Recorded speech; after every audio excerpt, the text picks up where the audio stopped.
Hello everyone, ఎలా ఉన్నారు అందరూ? నేనైతే చాలా రోజుల తర్వాత లాంగ్ వీడియో పోస్ట్ చేస్తున్నానండి. మీకు కనుక వీడియో నచ్చితే తప్పకుండా లైక్ చేసి సబ్స్క్రైబ్ చేసుకోండి. కృష్ణాష్టమి రోజు కొబ్బరికాయలు ఉంటే నేను వాటితోనే కొబ్బరి లడ్డు చేశానండి. చాలా ఈజీ మెథడ్లో, ఈజీ ప్రాసెస్లో చేసి చూపిస్తాను. మీరు కూడా ఇంట్లో కొబ్బరికాయలు ఇలా ఉన్నప్పుడు ఖచ్చితంగా ట్రై చేయండి. కొబ్బరి లడ్డును చాలా టేస్టీగా ఉన్నాయండి. మా ఇంట్లో అయితే చేసిన రోజే అన్నీ ఫినిష్ అయిపోయాయి. అంత టేస్టీగా ఉన్నాయన్నమాట. అందుకే తప్పకుండా ట్రై చేయండి. సో ప్రాసెస్లోకి వెళ్ళిపోదాం.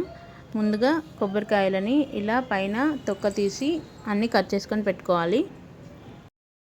వాటిని నీట్గా వాష్ చేసుకొని ఇలా మిక్సీ జార్లో వేసుకొని మంచిగా మిక్సీ పట్టుకోవాలండి. ఎక్స్ట్రా వాటర్ ఏం అవసరం లేదు, వేయకుండానే దీనిని మిక్సీ చేసుకోవాలి. ఇలా వరకగా మిక్సీ చేసుకున్న తర్వాత ఒక ప్యాన్లోకి గీ వేసుకొని ఈ మిశ్రమాన్ని అంతటిని కూడా వేయించుకోవాలండి. కొబ్బరి లడ్డూకి ఎక్కువగా గీ అవసరం లేదు, నెయ్యి వేసుకొని అవసరం లేదు. ఎందుకంటే ఆల్రెడీ కొబ్బరిలో మనకి ఆయిల్ ఉంటుంది కాబట్టి దాంతో కూడా ఫ్రై అయిపోతుంది.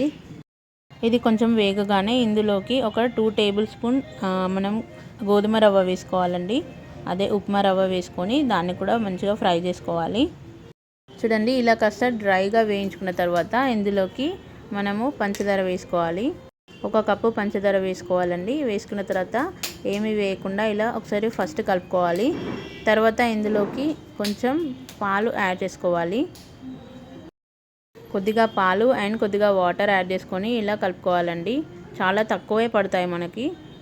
కలుపుకున్న తర్వాత స్టవ్ ఆఫ్ చేసేసి దీన్ని పక్కన పెట్టేసుకోవాలి. కొంచెం చల్లారిన తర్వాత ఇందులోకి వేయించుకున్న డ్రై ఫ్రూట్స్ అండ్ కాస్త గీ వేసేసి మనం లడ్డూలాగా చేసుకోవాలి.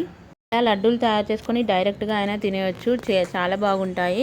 మీ ఇంట్లో కనుక డెసికేటెడ్ కోకోనట్ ఉంటే అలా డెసికేటెడ్ కోకోనట్ కూడా మనం పైన చల్లుకుంటే చాలా బాగుంటాయి.